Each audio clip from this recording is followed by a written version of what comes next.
আজকে খানিক নিজের ঢাক নিজেই পেটাবো বলে আপনাদের সামনে হাজির হলাম এই অসময়ে।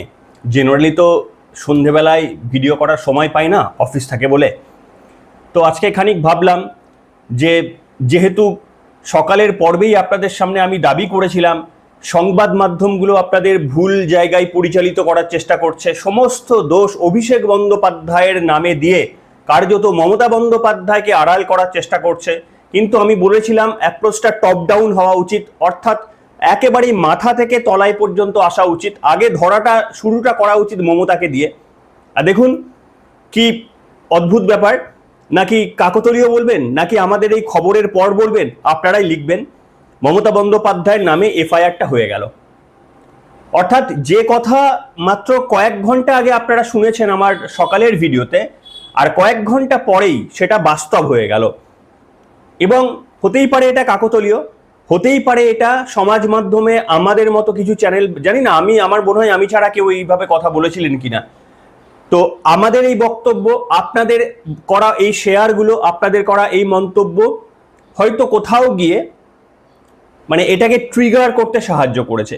তবে পুরোটা শুনবেন, তাহলেই বুঝতে পারবেন। আসুন আলোচনা করা যাক মমতা বন্দ্যোপাধ্যায়ের নামে হেয়ার স্ট্রিট থানায় এফআইআর। একটা অসাধারণ খবর নিয়ে পর্বটা শুরু করতে হচ্ছে, তাই আসলাম আপনাদের সামনে। নমস্কার, আমি প্রলয়।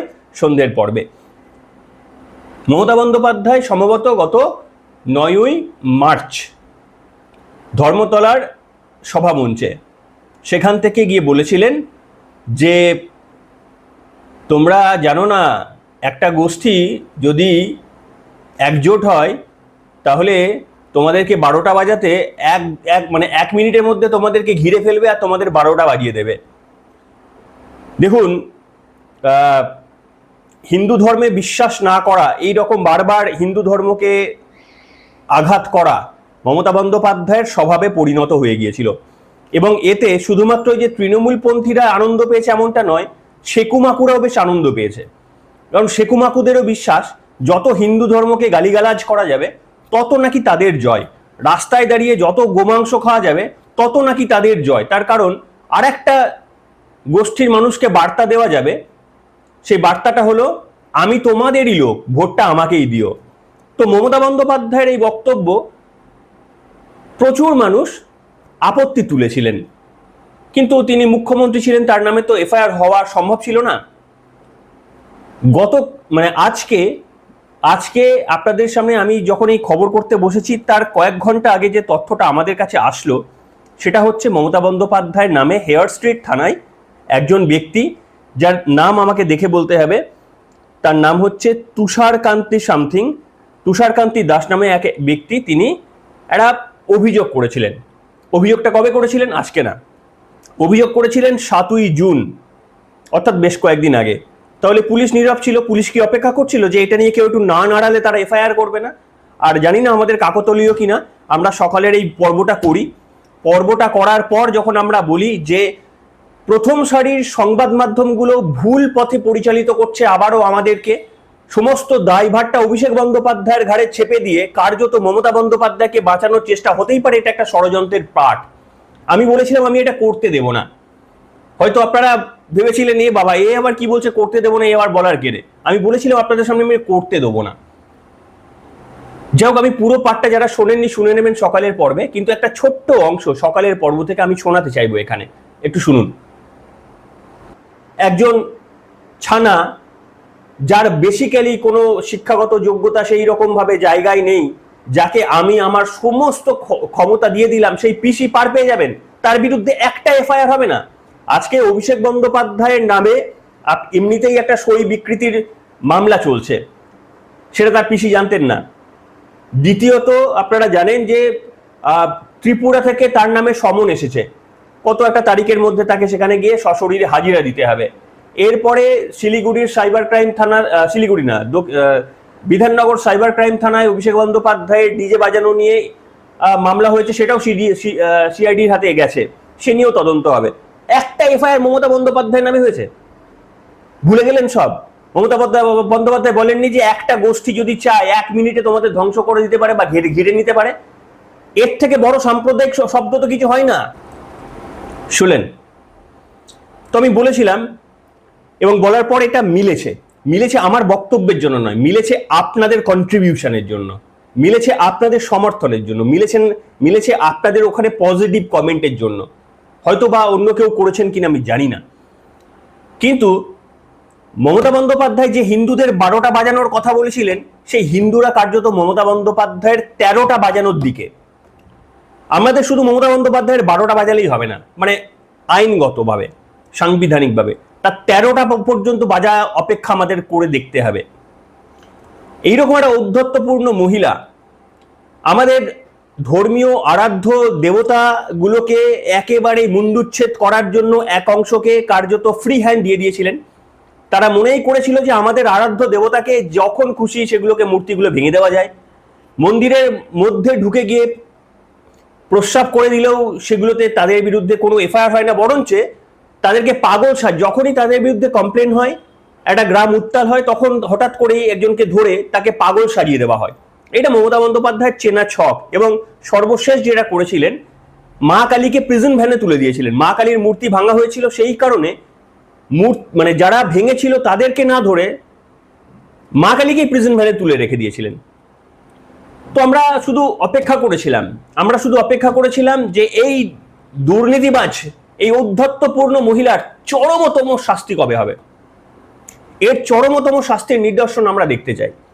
আমি আপনাদের সামনে একটা জায়গায় বলেছিলাম যে আমাদের সংবিধানে এমন কোনো আইন নেই যে আইনে এই দুর্নীতিবাজ মহিলাকে চরমতম শাস্তি দেওয়া যায়।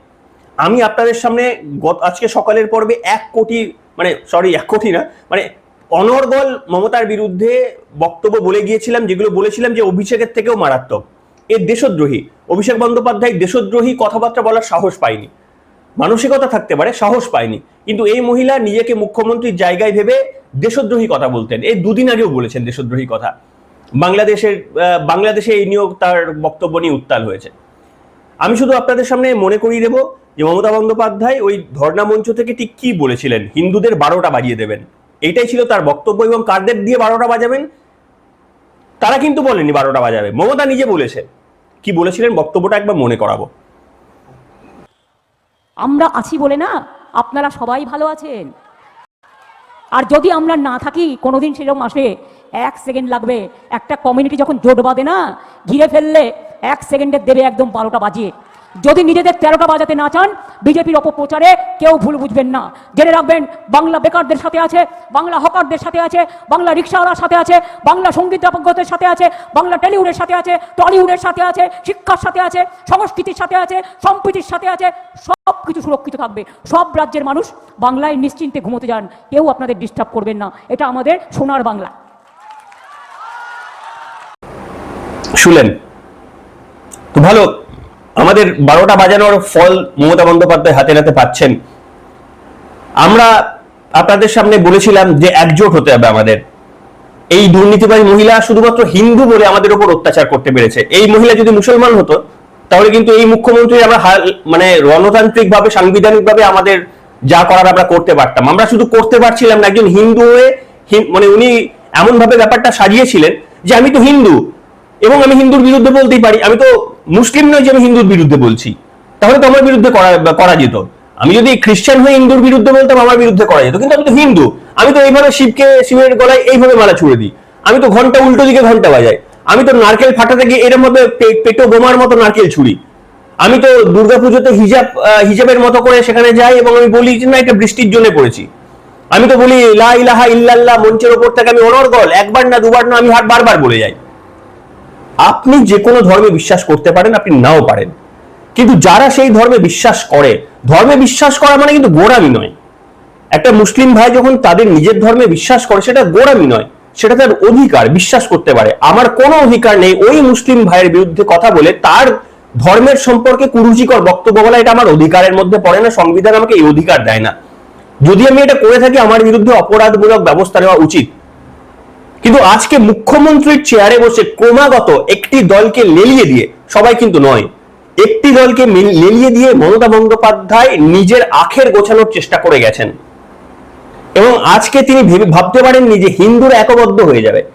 তার কারণ তিনি ভেবেছিলেন সর্বশেষ জগন্নাথ ধামটা এই কারণেই করেছিলেন, তিনি বুঝতে পেরেছিলেন হিন্দুরা ক্রমশ কোথাও গিয়ে কনসলিডেট হচ্ছে এটা তিনি আন্দাজ করেছিলেন। সেই কারণে বছর 2-3 আগেই তিনি একটা প্ল্যান এবং পরিকল্পনা করেছিলেন এবং দুর্গাঙ্গন করবেন, হ্যান করবেন, ত্যান করবেন, হিন্দুদের মাথায় টুপিটা পরানোর জন্য কার্যত এই ধরনের কাজটা তিনি করেছিলেন। কিন্তু সেই কাজ আমরা করতে দিইনি। আমাদের এই নির্বাচনে আমরা দেখিয়ে দিয়েছি যে আমাদের গণতান্ত্রিক অধিকার রক্ষা করার জন্য মমতা বন্দ্যোপাধ্যায়ের ফাঁদে না পড়ে কিভাবে নির্বাচন করতে হয় সেটা আমরা করে দেখিয়েছি। হ্যাঁ, আমরা জীবনের বাজি রেখেছিলাম, আমরা রিস্ক নিয়েছিলাম, আমরা জানতাম আমাদের জীবনের সঙ্গে যা কিছু হতে পারে, আমরা জানতাম মধ্যরাত থেকে যে কোনো সময় মমতা পুলিশ পাঠিয়ে আমাদের তুলে নিয়ে যেতে পারে, আমরা জানতাম মমতা না তুলুক, আমরা প্রত্যেক দিন যেভাবে আমরা থ্রেট কল পেতাম এবং থ্রেট মেসেজ পেতাম, আমরা জানি আমাদের সঙ্গে রাস্তায় বেরোলে যা কিছু হতে পারে, কিন্তু আমরা থামিনি। আমরা আপনাদের জন্য গলা তুলে কথা বলেছিলাম আজকের দিনটা দেখার জন্য। এই মমতার নামে এফআইআর হবে, মমতা জেল যাত্রা হবে, জেলে মমতা বন্দ্যোপাধ্যায়ের আর্তনাদরা মানে সরাসরি না শুনলেও কোনোভাবে আমাদের কানে এসে পৌঁছাবে, এটা শোনার জন্যই আজকে আমরা এই কাজটা করেছিলাম। এত বড় দুর্নীতি, মানে একটা মুখ্যমন্ত্রী ছেড়ে দিন, একটা মানুষ কি করে এরকম ভাবে ক্যারেক্টারিস্টিক্স হয়? আজকে প্রত্যেকটি স্কুল, কলেজ, পার্টি অফিস যখন খুলছেন তখন কয়েকটা জিনিস কমন পাচ্ছেন। এক তো টাকা, বোঝা বোঝা টাকা। এক হচ্ছে ভেতরে দুটো বেডরুম, ভেতরে একটা আলিশান বেডরুম পাচ্ছেন, সেখানে দুটো বালিশ দেওয়া, সুন্দরভাবে সাজানো, দেখে বুঝতেই পারবেন যে ওখানে কি করা হয়, কি জন্য ওগুলো রাখা হতো। এবং সাথে কি পাচ্ছেন, যদি আপনাকে, যেহেতু অনৈতিক কাজ করছেন তাই আপনার প্রোটেকশনের জন্য সেখানে কিছু হাসুয়া, 10-12টা হাসুয়া, পেটো বোম সেগুলো রাখা। এবং টাকা আর কি রাখা রয়েছে, ছেঁড়া শাড়ি, মহিলাদের কাপড়, এইগুলো সমস্ত ওখান থেকে উদ্ধার পাওয়া যাচ্ছে। আরো কিছু উদ্ধার করা যাচ্ছে, হচ্ছে, সেগুলো আমি এখানে আপনাদের সামনে বলতে পারবো না, অনেক ছোট থেকে বয়স্করা দেখেন বলে। তো আমার বক্তব্য, এই সমস্ত করার পর আজকে প্রত্যেকটি বিধায়কের জায়গা থেকে, প্রত্যেকটি কাউন্সিলরের গোডাউন থেকে, মানুষের ত্রিপলের অংশগুলো, এই সমস্ত পাওয়ার পর নির্লজ্জ মুখ্যমন্ত্রী কন্টিনিউয়াসলি ভারতের প্রধানমন্ত্রী, ভারতের স্বরাষ্ট্রমন্ত্রী, তাদের নাম ধরে ডাকা, তাদেরকে গাদ্দার, হুদুল কুতকুত, তারা নাকি ভারতের নাগরিক নয়, তারা নাকি আসল মানে এদেশের নাগরিক না, তারাই নাকি আসল কি বলবো রোহিঙ্গা বা কি বা এটা বলেছিলেন যে এরাই হচ্ছে আমাদের দেশের নাগরিক না, কোনো কিছু কুণ্ঠা করেননি। তো এই দুর্নীতিবাজ মহিলা যতদিন না পর্যন্ত আমরা আমাদের সংবিধান মেনে ওনাকে ওনার নিজের জায়গায় পৌঁছে দিতে পারছি, ততদিন আমাদের কাজ শেষ হবে না। আর আপনাদের ধন্যবাদ, আপনাদের অসংখ্য ধন্যবাদ। আপনারা যদি আমাদের পাশে না থাকতেন তো আমরা এগোতে পারতাম না। হ্যাঁ, ইউটিউবের কিছু সমস্যা রয়েছে, ইউটিউবের তরফ থেকে কিছু সমস্যা আমরা ফেস করি, সেটা হয়তো অন্যান্য ইউটিউবারদের করতে হয় না, আমাকে করতে হয় ওই ইউটিউবের সমস্যা, সেটা আমি বলতে চাই না। এনিওয়ে, তো ইউটিউবের তরফ থেকে সমস্যা রয়েছে, কিন্তু স্টিল আপনাদের মতো কিছু অসাধারণ মানুষ আমরা পেয়েছি, অসাধারণ দর্শক কিছু আমরা পেয়েছি, যারা প্রত্যেক দিন, আজকে আমার কাছে কিছু দর্শক আছে, আমি নামে চিনি তাদেরকে, পরিচয় হয়নি। আপনাদের মধ্যে থেকে কয়েকজন আমি প্রত্যেক দিন কমেন্ট পাই, আমি নামে চিনি আপনাদেরকে, পরিচয় হয়নি সেভাবে। ইচ্ছা হয় যে আপনাদের সঙ্গে পরিচয় করতে, যে কিভাবে আপনারা মানে একজনকে এনকারেজ করবেন বলে, শুধুমাত্র সমাজের সত্য কথাটা তুলে ধরি বলে, শুধুমাত্র সংবাদ মাধ্যমের প্রতিষ্ঠিত সংবাদ মাধ্যমগুলো আপনাদের বোকা বানায়।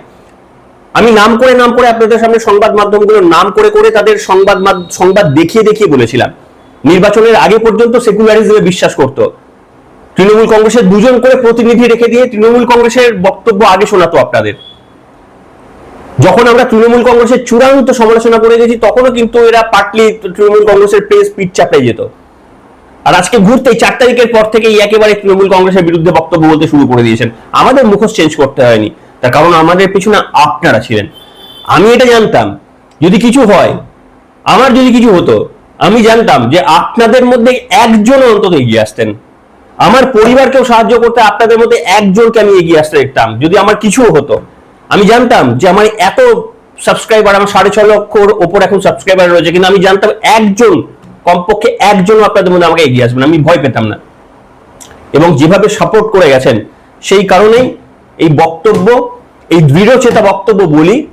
তার কারণ আমাদের উদ্দেশ্য মমতা বন্দ্যোপাধ্যায়, কিংবা এখনো বলছি বিরোধী দলনেতা ছিলেন, এখন মুখ্যমন্ত্রী হয়েছেন, শুভেন্দু অধিকারীর কাছেও আমাদের কোনো মানে দায়বদ্ধতা নেই যে তার হয়ে আমাকে বলতে হবে। যেদিন শুভেন্দু অধিকারী মমতা বন্দ্যোপাধ্যায়ের জুতোয় পা গলাবেন, দেখে নেবেন আমাকে। আমি আগেই বলেছিলাম, যেদিন জিতেছিলেন পদ্মফুল হাতে নিয়ে বলেছিলাম, শপথ করেছিলাম, যদি কোনোদিন মমতা বন্দ্যোপাধ্যায়ের জুতো শুভেন্দু অধিকারী পা গলান, সেদিনও দেখবেন আমাদের কণ্ঠস্বর থামবে না। কারণ আমরা কোনো রাজনৈতিক দলের নয়, অনেকে ভুল বোঝেন, ইচ্ছাকৃতভাবে ভুল বলার চেষ্টা করেন। আমরা সেরকম নয়, শুধুমাত্র আপনাদের কথা মেনে আপনাদের পরামর্শ মতো কাজটা করে যাওয়ার চেষ্টা করছি, আবারও করছি। শুধু মাঝে মধ্যে প্রমাণ দিই যে আমরা যে সঠিক। দেখুন আজকে 7ই জুন, আমি জানতাম কি, আপনারা জানতেন যে 7ই জুন অভিযোগ কোনো মমতা বন্দ্যোপাধ্যায়ের বিরুদ্ধে জমা পড়েছিল, কিন্তু কবে হলো? আমি কাকতালীয় বলছি, এটা হতেই পারে কাকতালীয়, আবার হতেও তো পারে যে আমাদের সম্মিলিত চেষ্টায় মমতা বন্দ্যোপাধ্যায়ের নামে এফআইআরটা আমরা রেজিস্টার করতে পারলাম সবাই মিলে। এটাই কি কম সাফল্যের? লিখুন আজকে সবাই আপনারা। এখনকার মতো এখানেই শেষ করলাম।